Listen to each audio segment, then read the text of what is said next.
যখনই বাসার তরকারি পছন্দ হবে না তখনই বানিয়ে ফেলতে পারবেন এই মজাদার রেসিপি। আর এটা বানাতে বেশ কিছুই লাগবে না, মাত্র কয়েক টুকরো মুরগির মাংস বা গরুর মাংস যেটাই থাকে সেটা দিয়ে বানিয়ে ফেলতে পারবেন। আর এই তরকারি রান্না করার জন্য আমি এখানে কয়েক টুকরো মাংস আর কয়েক টুকরো আলু কেটে নিয়েছি। এরপর কড়াইয়ে তেল দিয়ে সেখানে দারচিনি, এলাচ, তেজপাতা দিয়ে একটু ভেজে নিয়েছি। এরপর রসুন, পেঁয়াজ এগুলোকে কুচি করে কেটে নিয়েছি। এগুলোকে বাটার কোনো দরকার নাই, কুচি করে কেটে দিলেই হয়ে যাবে। এখন এই পেঁয়াজ রসুনগুলোকে একটু ভাজা ভাজা করে তাতে দিয়ে দিব আলু আর মুরগির মাংস। এগুলোকে 5 মিনিট ভাজার পর দিয়ে দিব মশলা, আদা বাটা, জিরা বাটা, হলুদ, মরিচ, লবণ। এরপর এখানে দিয়ে দিচ্ছি হচ্ছে গরম মশলা। এখন আমি মশলাটাকে খুব ভালোভাবে কষিয়ে নিব। এরপর ঢাকনা দিয়ে ঢেকে 5 মিনিট কষানোর পরে হচ্ছে আমি লবণটা দিয়ে দিব।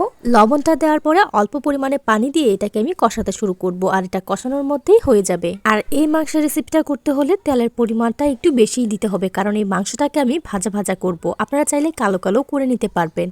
মাত্র কয়েক টুকরো মাংস দিয়ে আমরা বাসার সবাই খেয়ে ফেলেছি। আজকের এই রেসিপি আপনাদের কাছে কেমন লাগলো সেটা আমাকে কমেন্ট করে জানাবেন। এখন এটা গরম ভাতের সাথে খেলে জাস্ট অসাধারণ লাগবে। গরম গরম ভাতের সাথে এই রেসিপি খেয়ে আপনারা জানাবেন যে কেমন লাগলো।